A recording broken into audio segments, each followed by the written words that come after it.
today we have two filmmakers to speak with, Saeed Farouky and James Bulley, sound designer.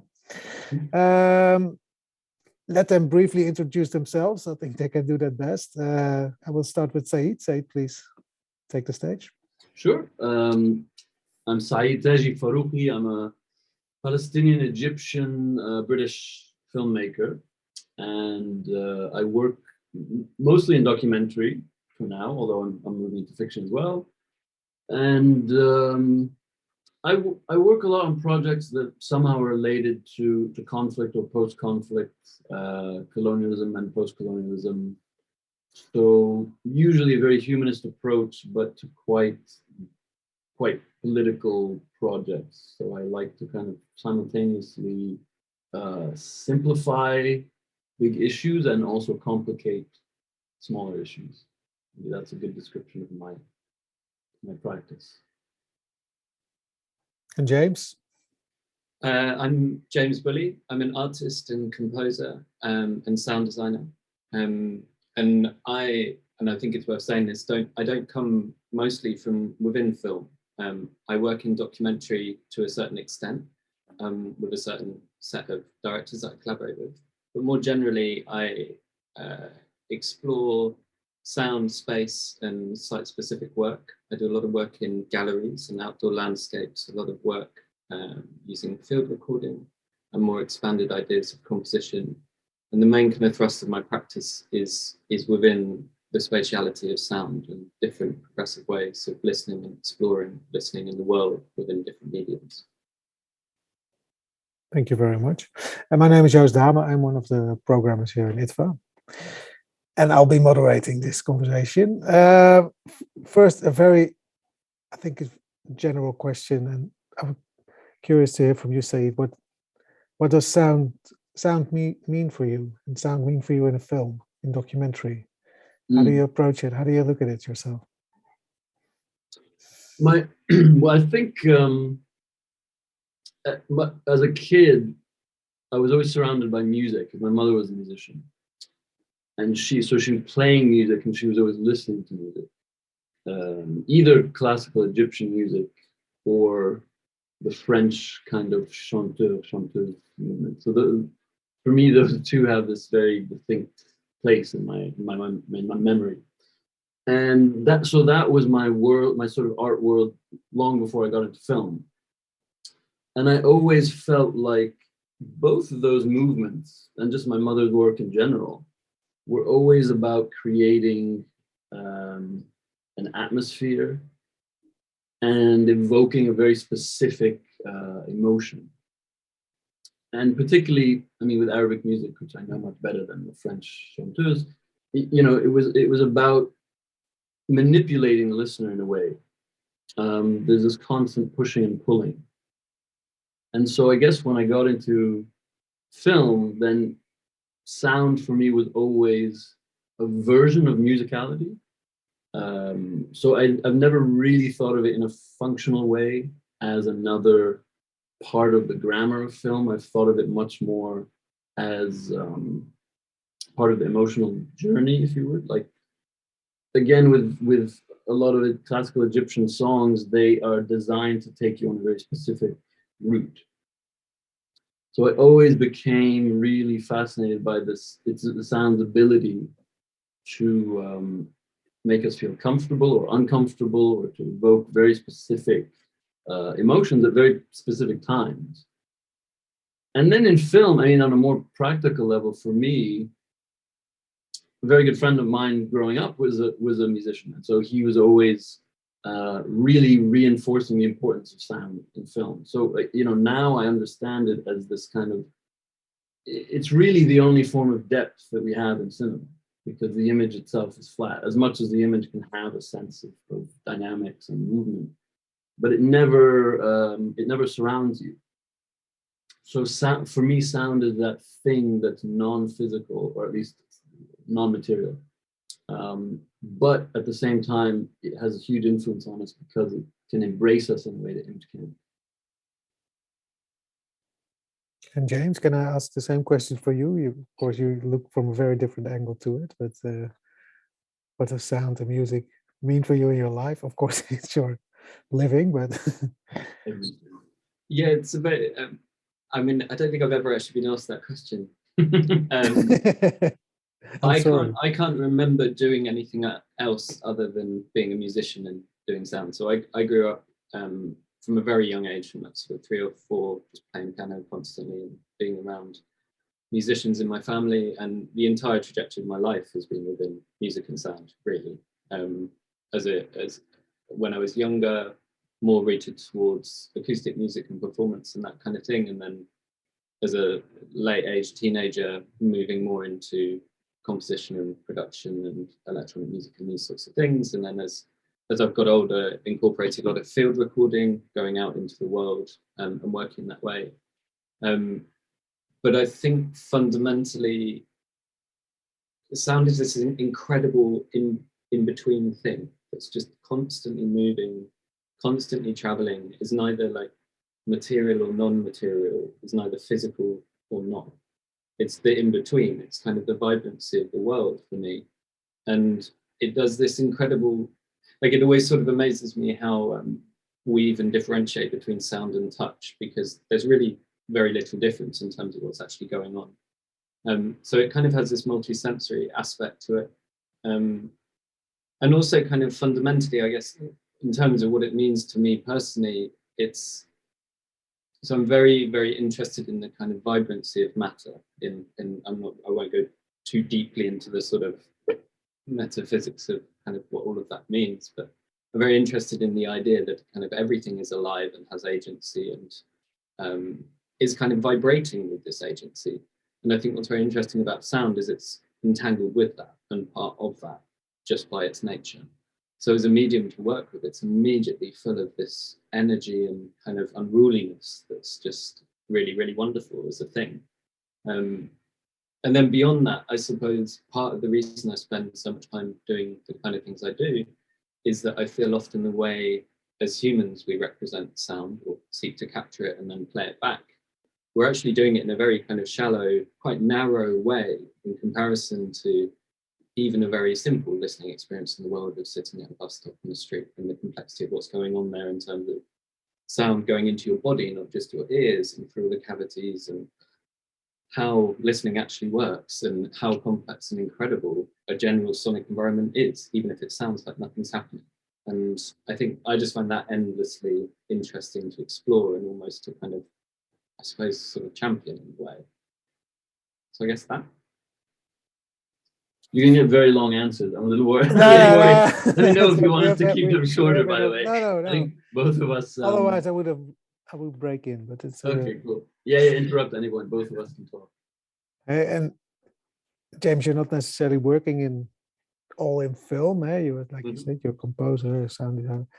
Saeed, why was James for you the choice to work on the sound design for your film? Well, actually, because he doesn't work that much in conventional film, in sort of single channel cinema film. I think I always wanted. I mean, in a way, the film for me could be an art installation. I mean, I always wanted to feel that. And so, James is an artist. I think in film, I mean, I don't want to disparage sound people in film, but sometimes there's a tendency to want to work quite quickly and efficiently. And maybe particularly with sound, because sound is very underappreciated. So a lot of sound designers or mixers or even composers just need to work really fast. They're not getting paid very well. So this is a kind of industrial issue as well. But that's not very exciting if you're, like me. I mean, you could probably tell James and I think a lot about what we're doing, and we can get quite philosophical about it.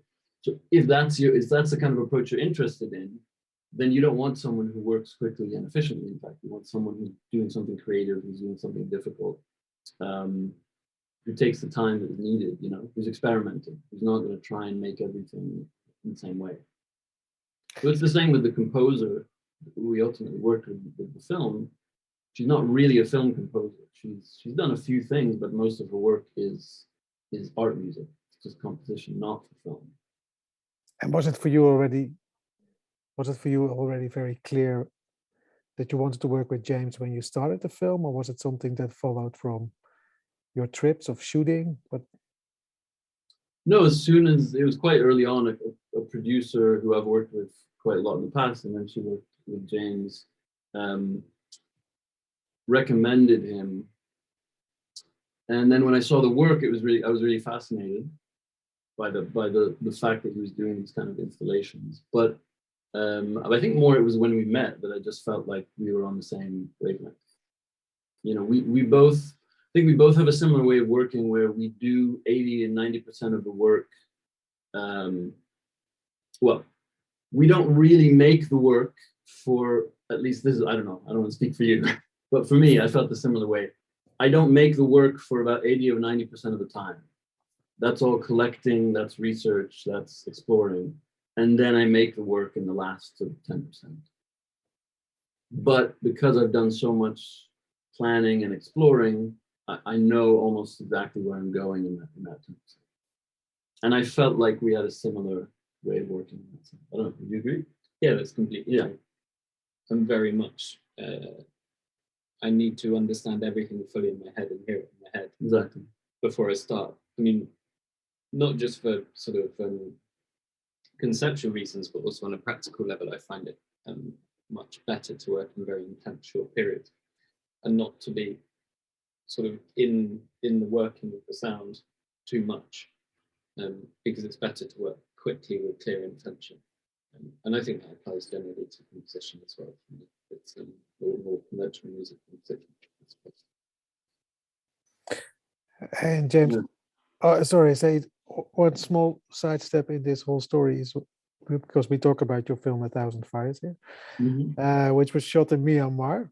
Just out of curiosity, this has nothing to do with the sound, but how did you end up in Myanmar, and how did you get to make a film in Myanmar? Because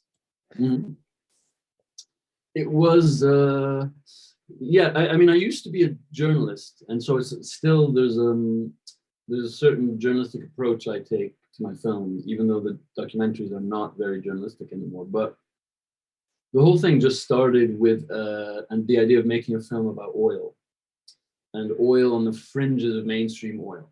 So I really wanted to understand, you know, if we kind of assume this idea that we've reached peak oil in terms of discovery on the planet, then it's pushing the industry further and further away from the main oil fields, you know, into the higher Arctic, into deeper ocean, for example, and into more dangerous areas, conflict zones, etc. So I wanted to see what that looked like and what it looks, and because of the way I make films about people, you know, I wanted to know what does it really look like on the ground when somebody digs a hole and takes out oil. So how can we visualize the industry as a physical object? So we did a lot of research to see where in the world this was happening, where there were these kind of transitions, where there was about to be a big discovery. And every once in a while they would get struck off the list because they were too difficult or too dangerous or whatever it was. And then someone just showed me this photo essay of the oil wells in Burma, like the hand-drilled oil wells. And it just looked incredible. I thought it was this kind of, I never even knew that you could manually drill for oil, but it's actually one of the oldest, maybe the oldest oil industry in the world in Burma. And it appealed to me because it's also a political country. It's a country that you know, at the time was experimenting with democracy. Now that's more or less over with because there's been another military coup. But I liked the challenge of representing this quite complex military history in Burma through the oil fields. so you went there, and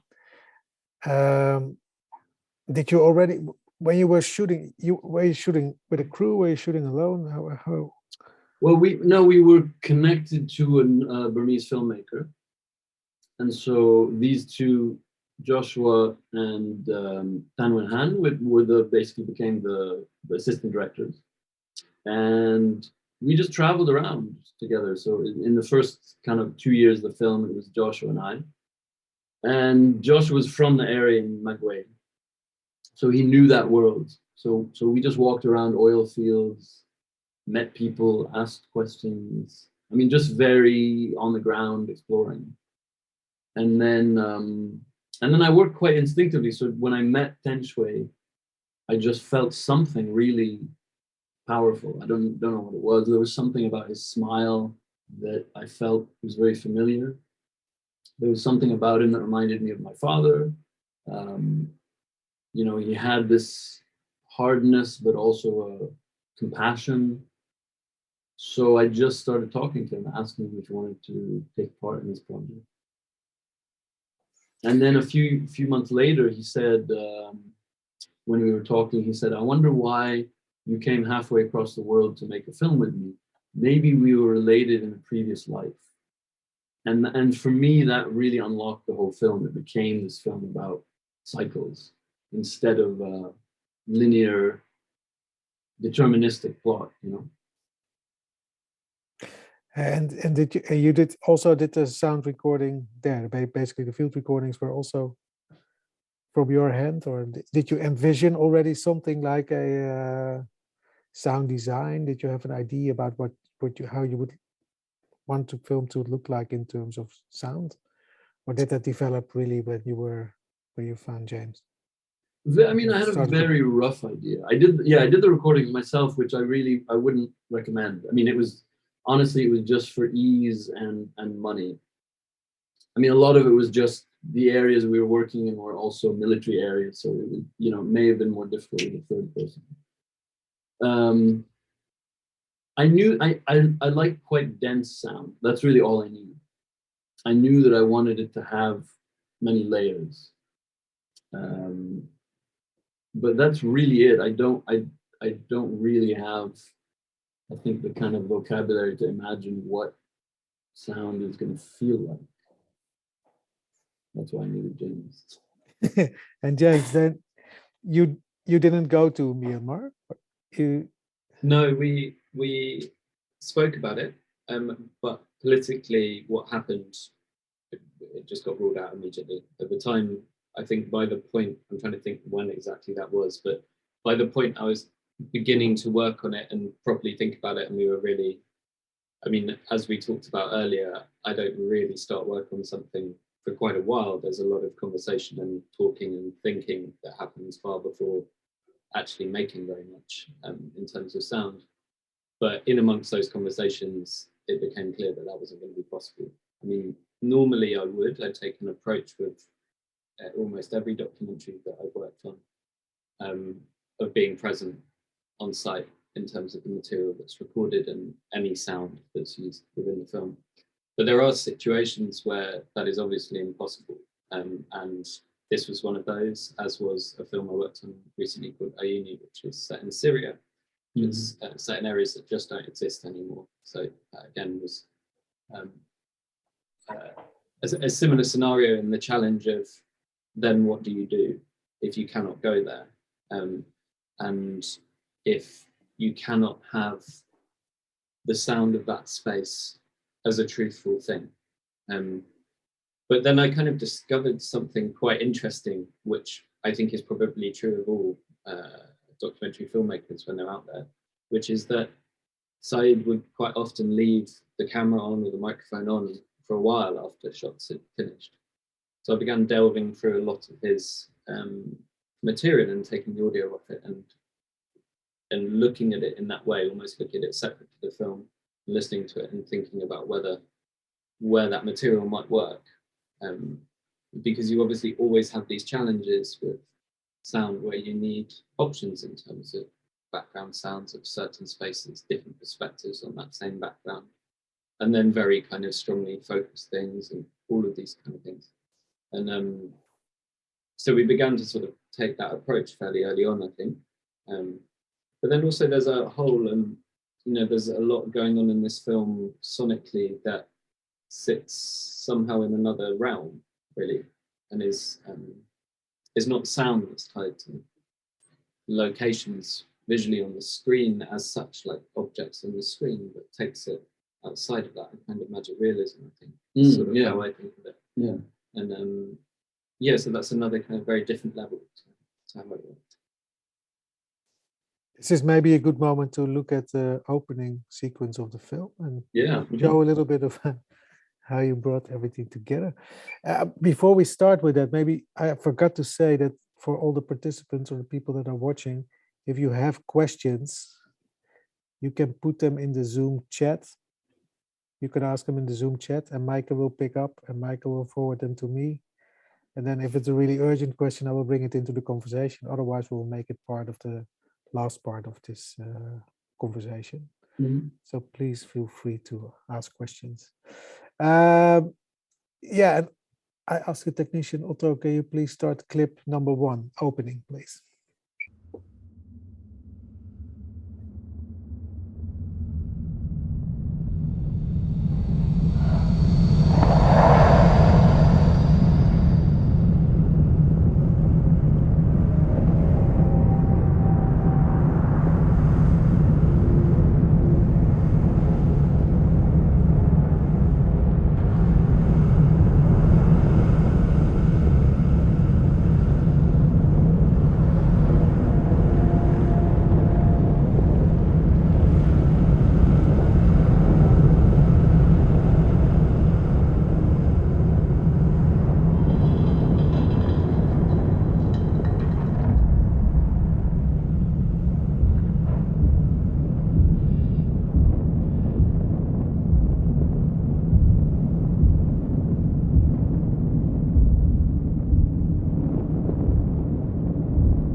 And we're back. Saeed and maybe James, I don't know who's going to answer this question, but this opening sequence really sort of drags you into this film because, at least from my experience, that's sort of it's a sort of mantra or how to say it. It's so rhythmic Mhm. that it sort of it brings you. Trance is a big word, but it is really. It's right away you're into this this film world basically. Yeah. Can you tell a little bit about this idea and why this start of the film, or how you sort of Yeah, I think I always thought of that image, the opening image, as almost like a quote. You know, there's often people put a quote at the beginning of a film, and I think more than just giving you context or evoking this kind of idea, the quote really tells you how you should read the film. So if it's a poem, which, like, for example, it's quite often, if it's a line of poetry, it's telling you that the language of this film is quite poetic. So I think the very first image for me is always really helpful in terms of starting to guide the audience. And for me, I mean, mantra is a good way of thinking of it, because so much of the film and the language of the film was influenced by the family and the practice of Buddhism. And then I got quite into researching it and even learning how to meditate with a monk who lived in the monastery above that village. So this sense of a kind of slow, infinitely repeating rhythm was, for me, the heart of the film. So that when we see this, it's about 3.5 years in the life of this family, we understand at once that's the reality of their lives, that's the material reality of their lives. But at the same time, because they believe that they'll be reincarnated, tens of thousands of times, so they also think of their existence in a much bigger cosmic scale. Mm. And so for me, I wanted to start with that cosmic scale. But the image is also quite disorienting. It could be microscopic or it could be cosmic, and I love that about it. There's no real sense of scale. So in my mind, me and Katrien, the editor, we always called it the primordial fire, and I kind of imagined it as, it could have been, for example, the source of the Big Bang, or it could be the core of the Earth. It's a fire that can create or destroy. And I wanted it to have this feeling of immensity, so that when we go into these lives, we kind of place those individual lives in the context of this feeling of immensity. And then when you go a little bit further into the sequence, then there is this sort of rhythm, and you really see it. You really see where it comes from, basically, in a way. But this rhythm never leaves the film, and it never leaves the film on the soundtrack or on the sound design. Is that something you recognize, James, or is it because and this repetition and this sort of mantra or whatever you call it, it's a sort of expose there of what's happening, and then that noise or what happened is always there, and it feels like, or it's coming back, or in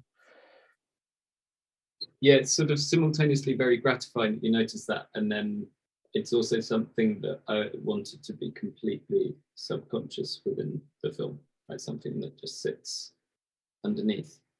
I mean, the circularity of a lot of the philosophy behind this piece and a lot of what Saeed talked about reminded me at the time a lot of the Rilke, I live my life in widening circles of being, and these ways of thinking that are very important to me as well. And I think one of the things about repetition and rhythm and the relationship between those two things is that things don't have to be repetitive as such, but they can evoke a repetition and a rhythm. And what happens across the whole sound score of the film is a constant circularity, ultimately. And that's achieved through a set of sounds, ultimately, that are bound to materials within what you see. They're bound to matter. So they're bound to metal and oil and earth and soil, and also to these much more metaphysical moments, and into lava and fire and these kind of things. But they are functioning compositionally in a very similar way. And you kind of notice that if you rewatch the film and think about it, that these things come in these circular patterns.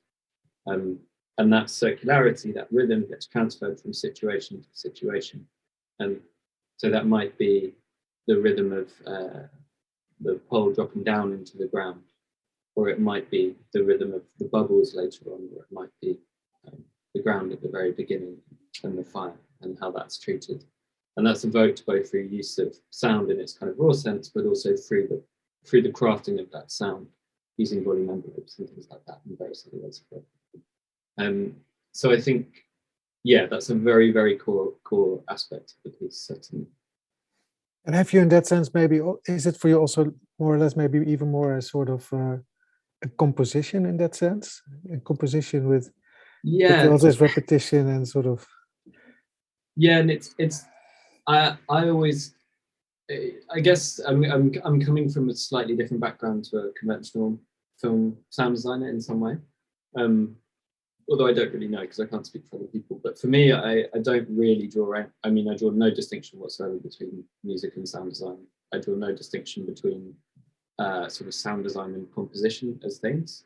It is all kind of putting together and letting things emerge, and the craft in that sense of working with sound. And I think that's how I work, and I'm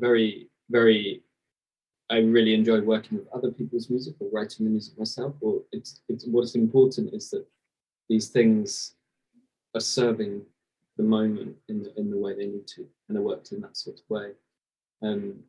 And I think this film is particularly wonderful for sound because at its core there's an intrinsic challenge, which is that there is a generator present in pretty much every scene. And what that means, so a generator creates a sound that is so broadband, as in it covers the whole frequency range of sound, that it pretty much masks almost anything else. So you don't hear contextual cues like you would in real life, particularly when it's recorded over a microphone.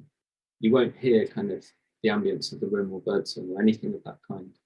And it's simultaneously crucial that that generator is present all the time, but also that those cues can be added in at moments where you need to achieve certain things within the film sonically. So it's I think that circularity of a generator rotating, which it does have a circularity to its sound, also sort of imbued itself across the film and fed into how the rest of that worked very, very naturally. Yeah. And was that something for you, Saeed, that you already saw when you were filming it? This repetition, or was it something that really came out of working together with James and sort of building this composition / sound design? I mean, it took me a while to get excited by the sound because I just saw it as it was just a huge problem for a lot of filming, in the sense like there was just this overwhelming noise that I just thought it was noise. And there was almost no way of escaping it. You know, there are hundreds of people all running generators all through the day, and not so much into the night, but we weren't allowed to stay there at night anyway. So, you know, I was getting very despondent at one point because everything was just so fucking loud. And like, you know, you couldn't hear, you know, like James was saying, also I knew that there was, for example, birds in the kind of few moments when there was no generator. There's a really beautiful sounds there, but I wasn't getting any of them. But there were these moments when you would get two generators near each other, and they started to have these interference patterns. And when I started to hear those, I think that's when I started to feel like there was hope for the audio, because, you know, they would be two repetitive sounds, but because they're not perfectly synchronized, they go in and out of phase. And when they do that, it creates this incredible atmosphere. And once we started basing the film around this Buddhist philosophy of cycles, that started to make more sense to me, because you have these almost infinite cycles, but at the same time, something changes every cycle. So you might be reborn 10,000 times, but it's not the same rebirth every time. And so there's a similar thing, I think, sonically, with two sounds going in and out of phase, that they sound like they're just infinitely repetitive, but in fact, something's changing. And even for the music, for the compositions, I started to get really obsessed with drone music and musicians who, you know, just have one tone that varies very slightly over 15 minutes and then becomes a different tone by the end. So that kind of thing gave me a sense that we could actually do something creative with this, rather than it just being a load of noise. But it was really only when I brought it here and then James started getting excited by it that I thought there was hope, you know. Yeah, it's interesting because it's, for me, I only have, of course, seen the final film in that sense, and it right away it's so noticeable, the sound. You know, it's on a, you know, it's very layered, and so, but that sort of that rhythm, that I think it works fantastic. And there's not, there is hardly any silence in this film, of course. Yeah. And the moment, but that we spoke briefly earlier, James, you wanted to say also a little bit something about silence in the film? Because we talk about sound, but also what silence means in this film for you. Yeah, no, also just to talk about what Saeed was just saying, I also kind of want to make the case for noise, because it sort of doesn't exist in the sense that, you know, I'm quite used to working with generator sounds, because another piece that I worked on was based in an area of Accra in Ghana, where I did a lot of recording over weeks and weeks and weeks. And that, again, is a place that's almost entirely powered by generators, and hundreds of them, all different types.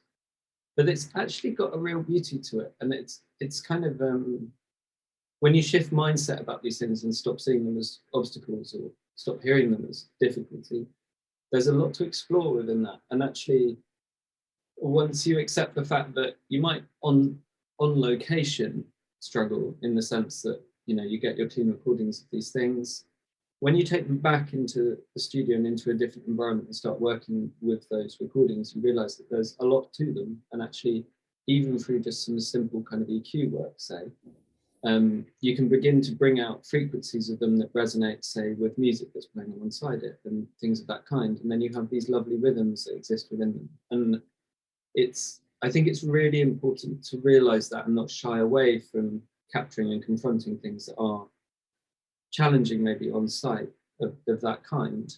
But they're also the truth of the site, and they need to be kind of intrinsic to the way that the composition is working.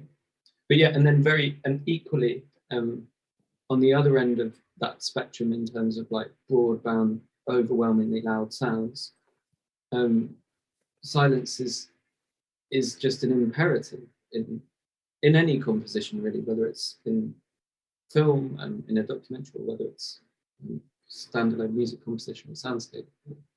You must ensure dynamic in that sense, and ensure the space for people to understand what's just happened and what's about to happen. It's that feeling of when, you know, I have a very noisy oven fan at home, and when the oven fan finally stops, the sense of calm and openness that descends upon the kitchen at that moment, and it's sort of unexpected, and it suddenly happens.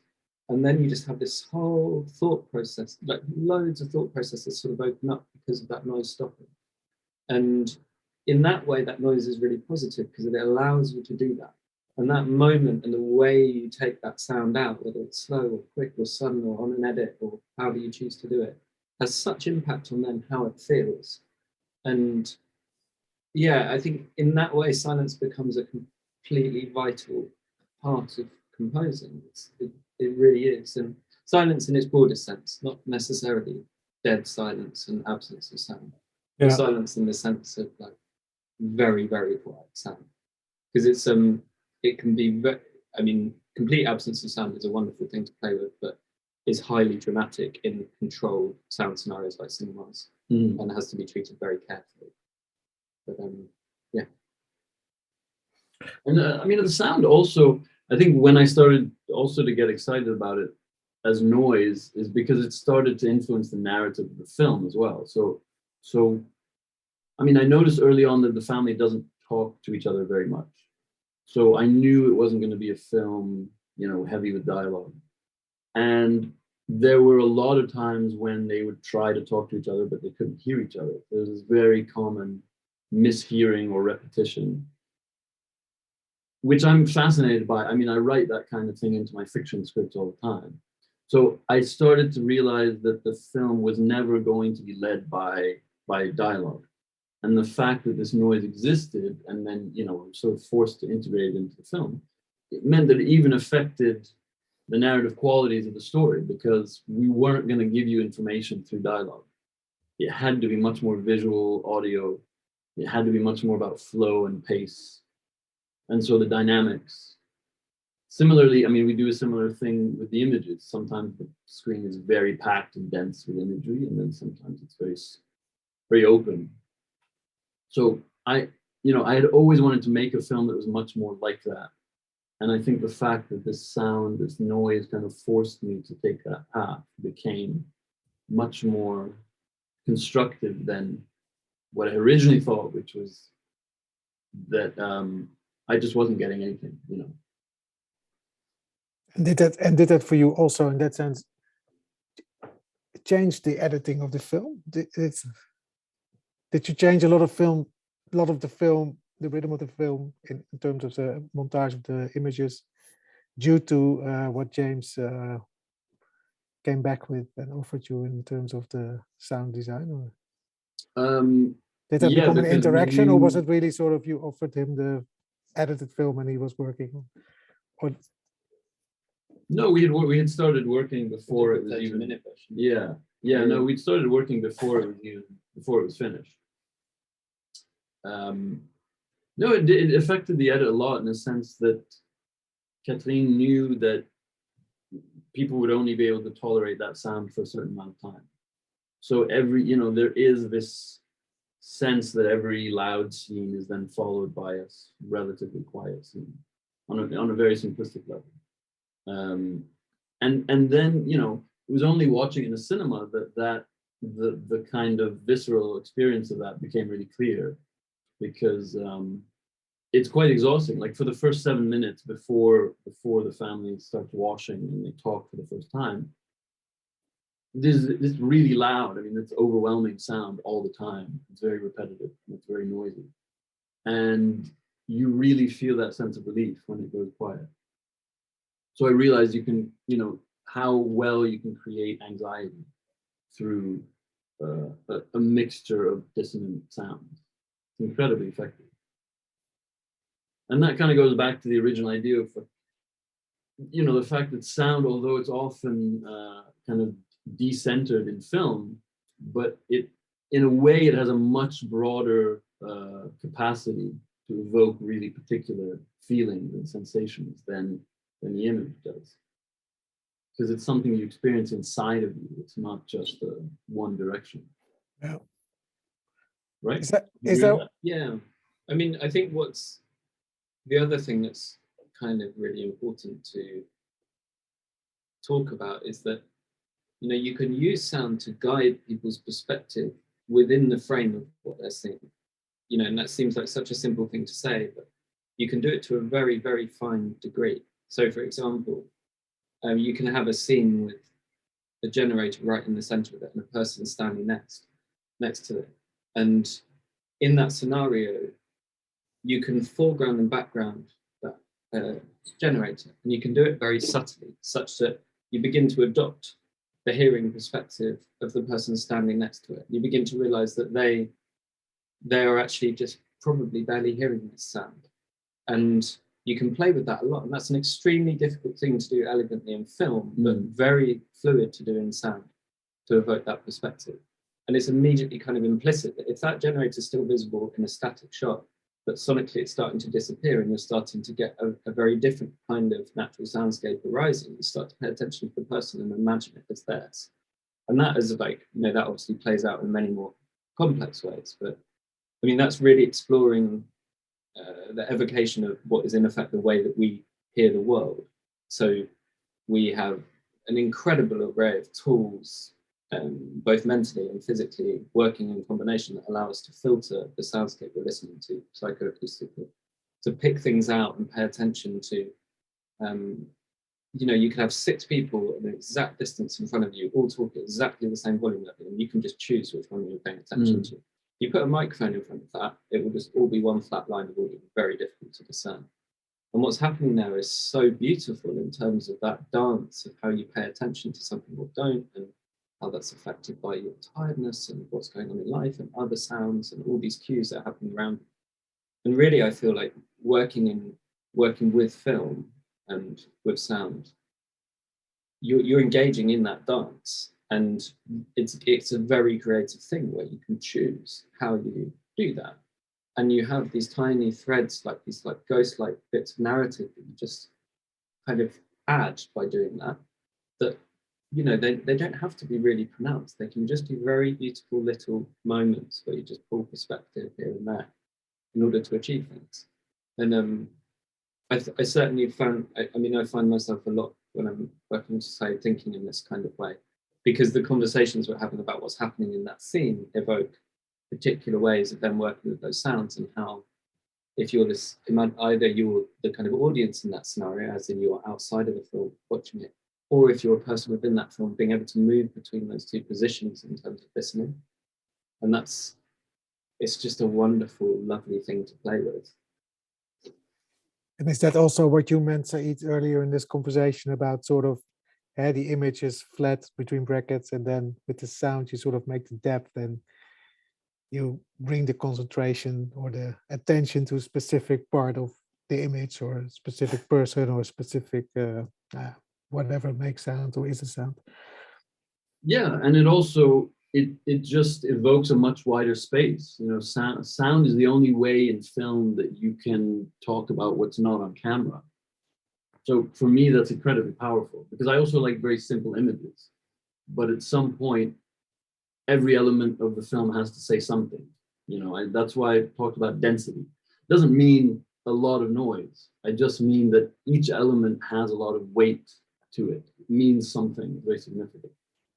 So sound is the only way you can evoke something that's out of the frame. You know, the kind of classic criticism of film, say if you compare it to novel, is that it can't do interiority, right? It's one of the film's weaknesses. But sound can. So that's the part that we often forget. It's like, sure, visually, filming an individual, especially in a documentary, it is very hard to do interiority. But sound is it's almost purely interior in the way that we experience it. So for me, that's what sound does. Sound is the narration or the interior monologue or the emotion or the psychology. Is there one of the clips you maybe want to show? And that is maybe an example of what we spoke about now. Yeah, do you want to show a collection? Yeah, I think so. Yeah, the second one. Second one. Mm-hmm. Yeah.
Saeed, can you elaborate a little bit on why you wanted to show this clip, and this is an important clip for you?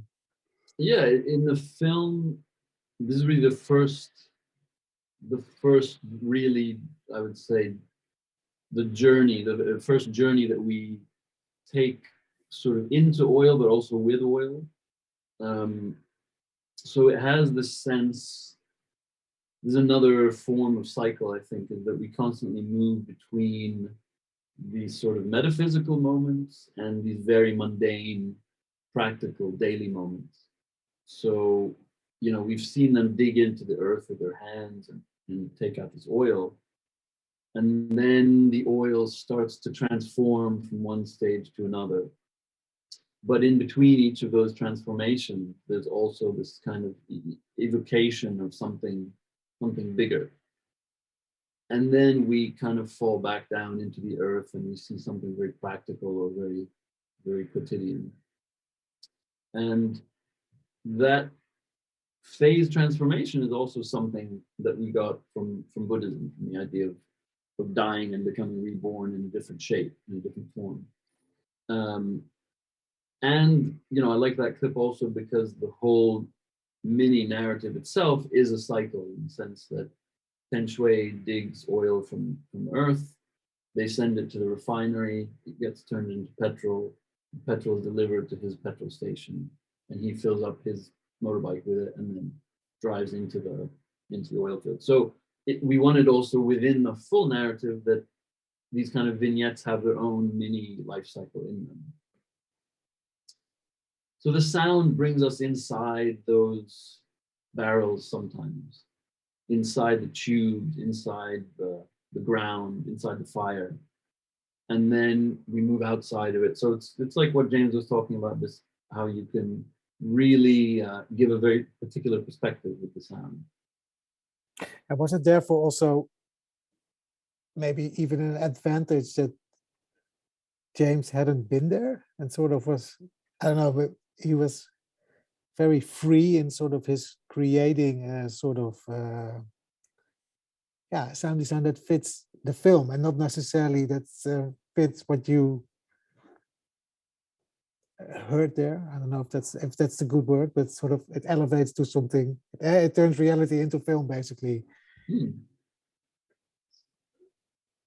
No, you really wanted to did go. you see it as I want to go to Burma. Or did you see it as a disadvantage, James, that you hadn't been to the place itself? Yeah, if I'm honest, I do see it as a disadvantage because for me, there's a level of sort of embodied understanding of a place that you can only get by being in a place, which is sort of a big sort of sensory thing in terms of then how you think about making something. I don't think it necessarily means that if I'd been there and been on site for all of those shots and recording alongside it and, going off on my own, taking other things, that I would have done very much differently necessarily. Because I think I have quite clear sort of way of approaching these scenarios that kind of ends up in similar territory. But it's always very challenging to not have, it's particularly the quiet sounds, like the general ambience of the space, the kind of the width of that. If you're working in stereo, then the width of that, or if you're working in 5.1 and 7.1 or any formats beyond that in terms of spatiality of sound, that's very challenging if you've not been on site, because Saeed's obviously never going to have time or be able to probably record in that way. But that said, what it immediately meant by not being there is, in this scene, is a really good example of it, is a sort of laser focus in on interior processes of both the people and the oil itself, and this interplay between people and the more than human world. And the sound design perspective can take either at any point and doesn't give one primacy necessarily. And so at this point, you follow down the oil through the pipes and into the barrel, and you start to explore it as a kind of material sounding thing that has its own agency. And then it creates the beginning of this circular journey. And if you trace that sound design through, the way it just smoothly ends up down the end as that motorbike and then the silence. And it's one long trajectory of oil done in sound, in effect. And that's a very, I suppose if I'd been on site, the material that I was actually using to do that would have been recorded on site. And in this instance, the material is based on a whole series of recordings working with metal and various metallic materials. In particular, there's a gate on the mountain in Wales that I go to record, which is about sort of halfway up the mountain. It's embedded in the mountain into the stone. It's very rusted and it's very hollowed out. It's so rusted that it's become kind of an incredible instrument to work with. So using contact microphones, which are microphones that record based on contact with a surface, and geophones, which are microphones which have a kind of spike that are originally back in the day used to be used for seismic recording, but have been converted sort of into things you can use as microphones. So in a combination of those two scenarios, a lot of that material is using a kind of long improvised session from that gate and then manipulating it and working it into that journey. And so in that way, I've kind of taken something. I probably would have done a similar thing. I would have found something similar that interested me, that had a material resonance, to explore the agency of that. Does that mean that for a lot of part of the film, you really start from scratch also in terms of the sound? Besides, if we speak about what is it, channels basically, do you say that, for example, the channel with the dialogue is the only sort of original sound? How they say diegetic sound? I think is that a good? Yeah, diegetic sound. I tend to approach films in two ways. I'll watch through maybe only once to start with the raw sound that's on the edit, and then I'll mute that, and with at that point I'll probably already have had lots of conversations, but then I will start to just immediately build worlds in terms of sound design and composition quite fluidly. And I work in that sort of way, and then after I've done that and begun to establish a language basically for how the composition is working, a kind of aesthetic language that for me is starting to create this kind of emergent resonance between the sound that I'm adding and what I'm seeing, and suddenly there's a meaning that starts to come in the middle there. When that started happening, I'll then kind of stop and either kind of bring that aside, and we'll sit down and listen to all these different things and see how that's going and hear what we think. Or I'll then start adding in that diegetic sound or any extra bits of field recording from the site and beginning to work with that. But I tend to keep the two things a bit separate to start with, so as not to be, to be really honest about it, so as not to be influenced by any kind of issues that exist within that sound and start to work too technically on that. Because always with documentary, there are issues with dialogue and edits and clips and rustles and things that actually, as much as I obviously was making a case for noise earlier, there are things that just really dramatically interrupt what's going on that just don't want to be there.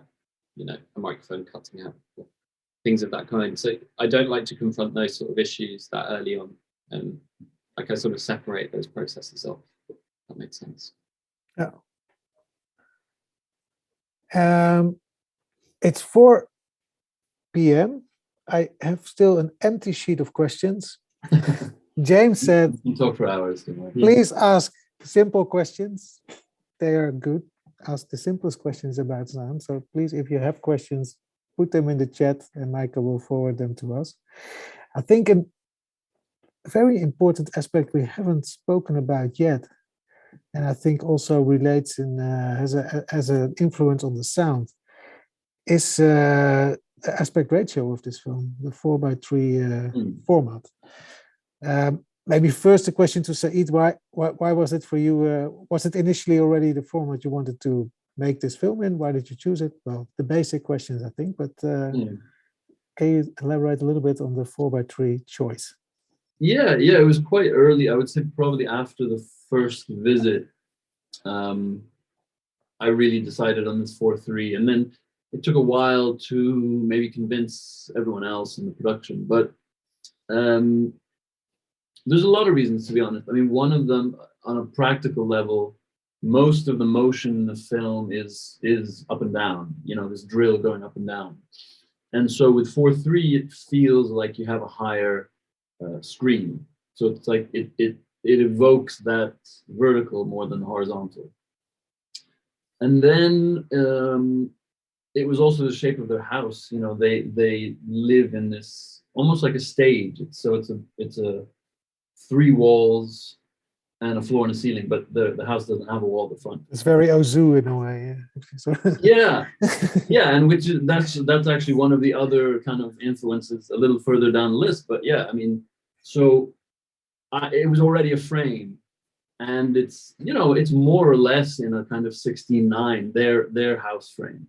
So I didn't want the frame to be exactly the frame of the house, and in fact, I felt like if we bring in the walls a bit, it feels a little more, it can feel a little more intimate with the family. And it can also feel a little more claustrophobic, which sometimes is helpful because that environment had this kind of 2 contradictory senses. One is that it's quite open because they're in a field, but at the same time, it's quite claustrophobic because people are living on top of each other and that noise is always there. So, you know, and they live in the field. So it's like in your back garden is an oil well. So I wanted it to be able to do both of those at the same time. And then, yeah, then there are aesthetic reasons. I mean, I started watching a lot of Ozu because also, you know, we faced the similar challenge, which is that most of the action is happening with people sitting on the ground. So the normal way of either holding a camera or using a tripod doesn't work anymore. And then in watching a lot of Ozu, I realized how that square frame, it's very beautiful in close-ups as well. And I was shooting everything, you know, more or less everything. I would say probably 80% of the footage is on a 35mm lens, which with the crop ratio on the camera, it gets to about 50mm lens. So it means you have to be quite close to people.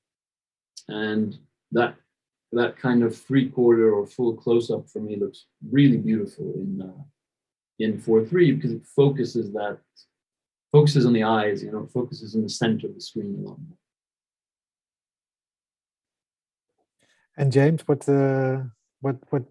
did it mean for you? What did it trigger for you? And I think because when I hear Saeed speaking, yeah, for me also very that claustrophobic element, I think is very important also with the music or with the sound in general. You really can't escape it, and the 4:3 makes it even more intense in a way. How was it? Yeah, was it a gift for you in a way to work with it? What I really enjoyed is, like, on some level, more conventional, wider formats. They have a very wide width, sound-wise, of left and right, which doesn't relate that much to how personally I experience the world, which is often very much like listening quite carefully to what's right in front of me. And I really enjoyed, I also really like films that are mixed in mono. So there was a thing here that as much as I work a lot with quite complex spatial ways of working with sound, I do really like mono-centered things, and especially using that, some of the techniques from that, which got used within this piece very much. And what's interesting is it's interesting that you mentioned it, Saeed. Like, for me, what got me really excited is that height and width were democratically aligned, like in terms of being able to work like that. And I think that's a very kind of deceptively profound thing for working with sound, because you're suddenly not playing with this sort of left-right panning scenario that's more conventional, and thinking very much in terms of this here, and very kind of spherically, I suppose. But I really loved working to it, and I think it naturally, sort of innately lends itself, in the context of this film, to density, and then to absence of density as well, like those two kind of levels. So, yeah. And when you, I'm sorry, I'm a bit disturbed because I see Mike has a question. It's a question for Saeed. it's the connection between the music and the sound design. Mm. Is there something you can say Yeah. about that? How that relates to each other now? Because it's not. Why? Maybe let me ask one question before that. James, why didn't James then also do the music? Why was that? Why did you separate that? Or is that too painful to ask? No, I mean, it's a finance question. Okay. But I mean, I don't like to say it because it sounds like, the composer was like the second choice. But anyway, I mean, it's useful to know that it was a 3-country co-production, about 4 countries. I understand. Yeah. And so we had to find a composer from one of those co-production countries to fulfill the spend requirements. So this is quite simple. But to go back to it was a side step to the real question, the connection between the music and the sound design, and how did you I mean, into a whole, basically? all the conversations that we're having now and that James and I also had with Fatima, with the composer. And she saw a lot of the footage. So we worked simultaneously. So we would cut a scene and send it to her, and then based on her music, we would recut and then send it back. So there was this dialogue, which I think worked really well. But certainly all of the themes, the philosophy of Buddhism, the themes of cycles, we discussed at length. And again, a similar process with James, where there's a lot of conversation and research and exploration. And then, this is also just a testament to how talented Fatima is that she would just play something almost improvised and send it. And, I would say 2 or 3 of the tracks in the film were from that first take. It was just absolutely perfect the first time. And it helped also that I like raw music. I like music and she's a cellist. So we said very early on, we want it to feel, we want to feel the strings and the bow. We want to feel that materiality. We want to feel things rubbing and the wood creaking and that sort of folk sound. So it was fine if she was performing and something wasn't sort of technically perfect.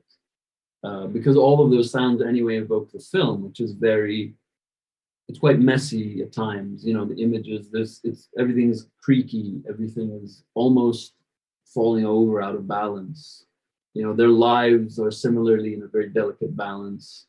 The way we edited each scene was that, Catherine kept saying, it has to be unexpected.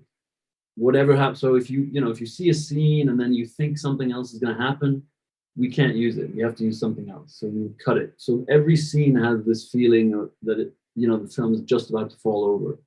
But that's what gives it momentum, keeps it moving.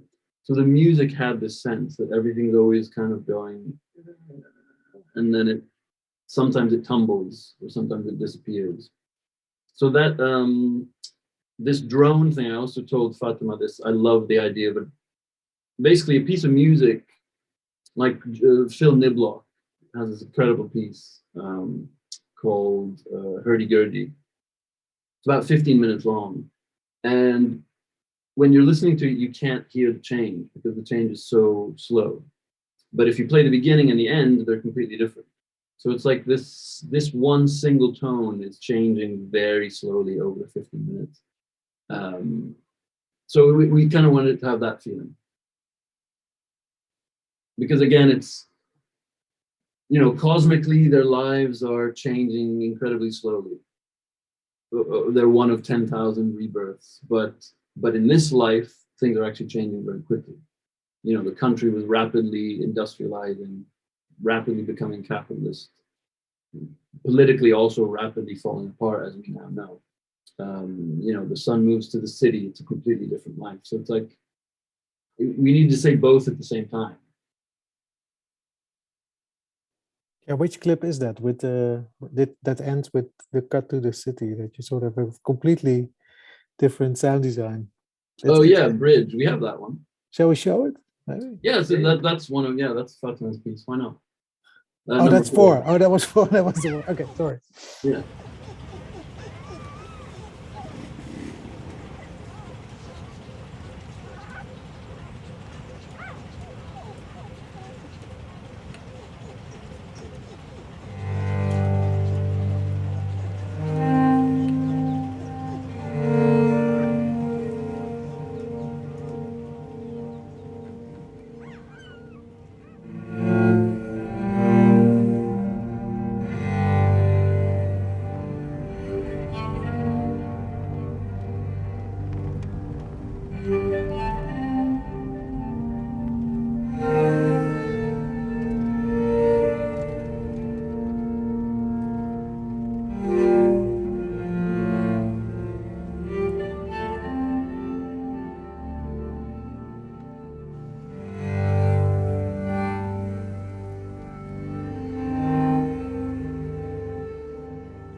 this clip allowed us also to have questions.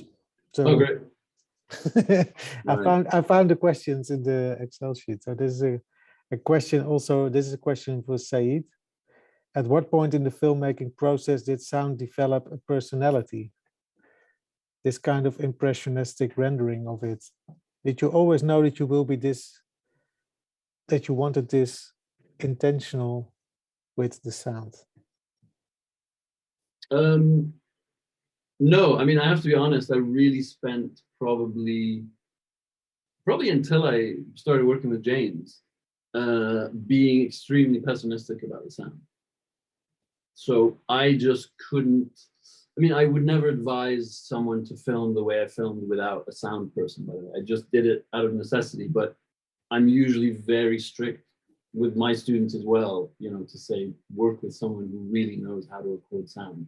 It's not just technical, it's also, I mean, obviously it's a craft, it's creative. So no, I spent a lot of time being very pessimistic.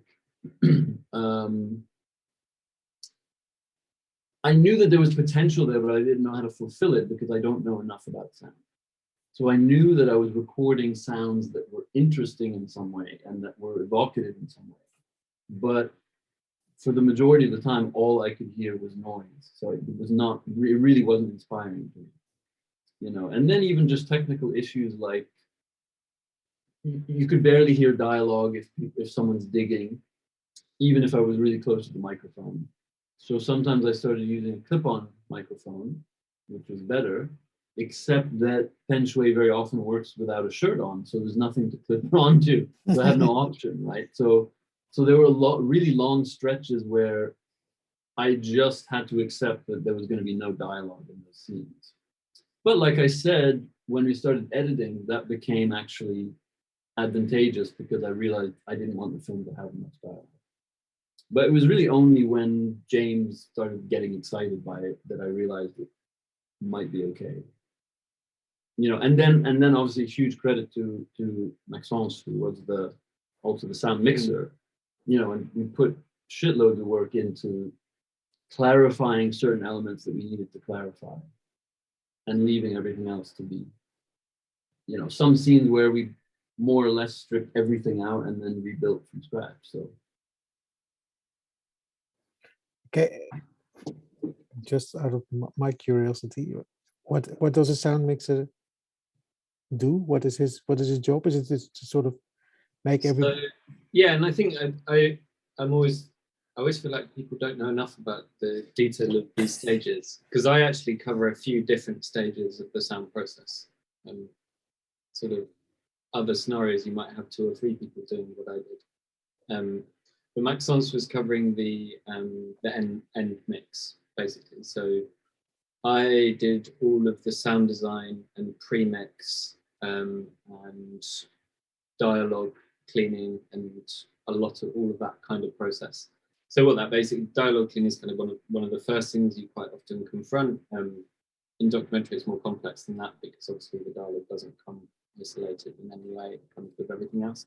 But ultimately what you're doing there is creating a general level, cleaning that material up, sorting it out, making sure it's kind of nice, getting rid of noises and clicks that don't want to be there, but also just sorting out the vast amount of sound that comes in when you're filming something like this, because you might film with 3 mics, which are recording simultaneously.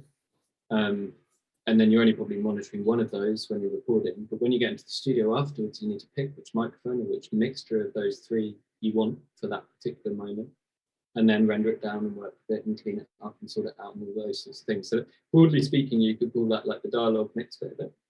Then there's all of the sound design and composition of the sound design elements, which is kind of making all that material. And then there's working with the material that Saeed recorded within that context.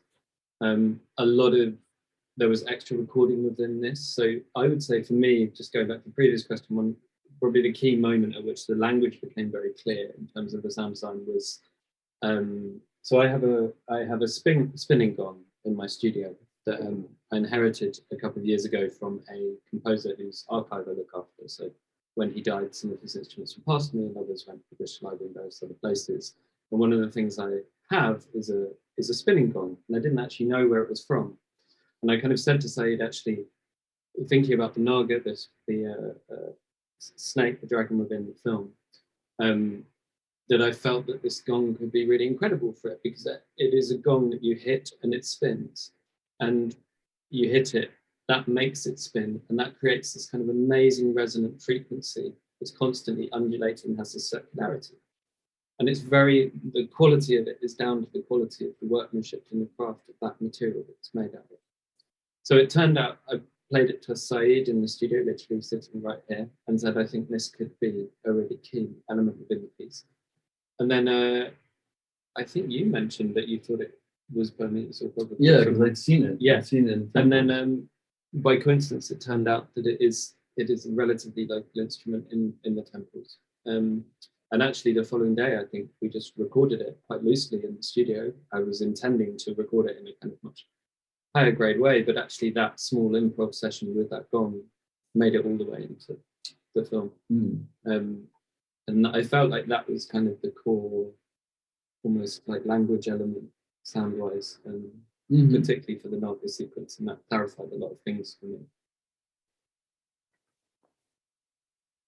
So coincidence is also a big element with it. Oh yeah, yeah. I mean, as it is in their lives, you know, they're very obsessed with luck and fate and astrology and numerology.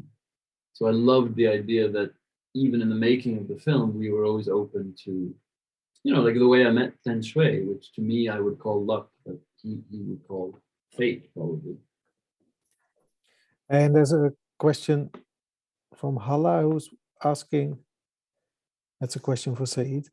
How did you cope with understanding what they were saying since they were using their native language to speak? How did you know what was going on in the scenes? Yeah, I don't speak Burmese. I mean, I studied it as much as I could to get a very basic understanding. It's incredibly complex, so I have to admit I gave up. But I don't mind working in a language that I don't understand, because I think it so much of the film is visual anyway, and so much of my interest in relationships is about nonverbal communication and body language. So, and sometimes even understanding it is a disadvantage because you're only interested in the content, you're only interested in information, and it loses this kind of spirituality, or it loses this kind of immaterial element that sometimes can be quite fascinating. So, you know, I wouldn't necessarily be looking closely at the look in Feng Shui's eyes when he's talking to his son if I'm listening to the language, but that look might tell me a lot more than language, especially when people say something that they don't mean, for example. So I just, when I felt like there was a dynamic that was interesting, you know, I would record almost regardless of what they were saying. And even in the edit, we did the first cut without Catherine reading the transcripts, you know, just purely based on dynamics. And because it's not a plot-driven film, most of the time it didn't really matter what they said, in the sense that the film was not based on the dialogue. So whatever they were saying was offering us more depth into their lives, more understanding. But for sure, the way they said it was much more important than what they were saying. And is it therefore also that the sound design and what James did is so important to the film also, like you said? Because the dialogue is less about what they say, it's more about the whole atmosphere, and then sort of there's all layers of what's happening in the sound design are complementary to that instead of sort of supportive. Yeah, absolutely. I mean, usually in documentaries, I guess it's similar in fiction as well, but you really prioritize the dialogue in a documentary. With this, you know, it wasn't always necessary because there's not much dialogue, but even when there is dialogue, I really like, you know, there's a whole scene where one person is not subtitled at all because you can barely hear them. And in the mix, we kind of made that decision. We could have made it clearer. But in fact, at one point, Maxence and I thought, like, I quite like this dynamic where you only ever hear the person right in front of you, because it's very real. you know, he's constantly saying, what? I didn't hear you explain again, say that again. So I felt like, why pretend that everything is this, you know, is a kind of idealized situation? And a lot of dialogue, we cut it out of the mix. Oh, yeah. So it's there, you know, maybe you hear it in the background, but we actually felt like the image said enough. Did we say enough? Because we're closing to we spoke nearly for 1.5 hours. I don't see any questions coming up from Meike. So maybe it's time for some final thoughts from you. Oh, wait. Oh, no. That's just a compliment. You're into compliments or not? Sure, yeah. It's a beautiful film, really. And thank you so much for this experience. Great. Thank you for showing us how you can create an experience. Great. That's really nice. No, that means a lot, because that's, you know, we both wanted to feel exactly like that, like an experience. It's not, for me, it's not just linear narrative. It's that this thing kind of lingers. And it, you know, it did that for me, because it ended up being quite a personal film about, also evoked my relationship with my parents. So I really wanted it to feel, you know, like James was talking about these spheres. I wanted this sort of sound to resonate long after you've seen the film. So I really appreciate that. And there's always one last question coming in. So let's, you know, when you're about to wrap up, the questions pop up. I'm happy to talk for hours. Could you explain the relation of the title to the film? So it's not really a question about sound, but more about why did you have this? Why did you choose this title? I mean, should I give you the honest answer? Since we're in a closed group. Well, I mean, it goes back to, okay, there's a filmmaker called Roger Corman. You know Roger Corman? I don't know how many of the participants will know Roger Corman. Anyway, he was this renegade in Hollywood in the 50s who made films incredibly cheaply. He made them 2 or 3 days. They were often very horror films. And he became legendary. And he gave a lot of famous Hollywood directors and actors their first films. But, you know, these are real kind of B-movie, black and white sci-fi, really cheap stuff. And he wrote a book called How I Made 100 Films in Hollywood and Never Lost a Dime, that I loved as a kid because I was obsessed with cinema. So I always loved Roger Corman. In around 1997, they showed Wild Angels in the cinema, and he did a Q&A afterwards. And I had read an article that he was working on, this is all really dating me very clearly into how old I am. He was working on a documentary about the Rodney King riots in America. So that had been in, I think, 1996. And so at the Q&A, I asked him, what are your plans for this documentary? And he said, I had planned a documentary that my students were shooting about the Rodney King riots, but in the end, we just couldn't make it work. And I was going to call the film Night of 1,000 Fires. And I absolutely love that title.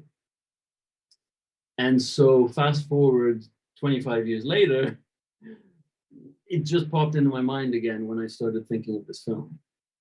So I didn't call it Night of 1,000 Fires, I called it 1,000 Fires. That's the real origin of it. I mean, as it is, it fits the film because, you know, fire is so central to it. But if we're talking about luck, I found out later, so you know that scene when you see the pagoda surrounded by candles? Yeah, there's an annual ceremony in Burma called the Festival of 1,000 Flames, which is when you surround the pagoda with candles. So in fact, there was a connection there, but it's one of these titles that I sort of retroactively kept in your back pocket. When can I use it? Yeah, exactly. I have a lot of those. Yeah. It's funny that we now sort of spoke about the spiritual, and now end up with the B-movie filmmaker. Yeah, inspired you for the title of this film. Yeah. James, any last thoughts? Something you didn't tell you want to share with the audience, or? No, not really. I mean, like, just to kind of, I suppose, sort of advocate when working with sound, to think about the matter of things a lot, I suppose, and to think about how things are represented in that way, like not purely from a human perspective in a very kind of dialogue framed way. I mean, a lot of what Saeed was just talking about, but also to think about the fact that, you know, wood and soil and elemental things have an agency and can be part of that sound design. And that doesn't have to be a kind of sci-fi kind of thing. That can be a very natural and pure and raw, basic kind of thing. And I think, in a way, I feel like there's not enough of that recognition of materials.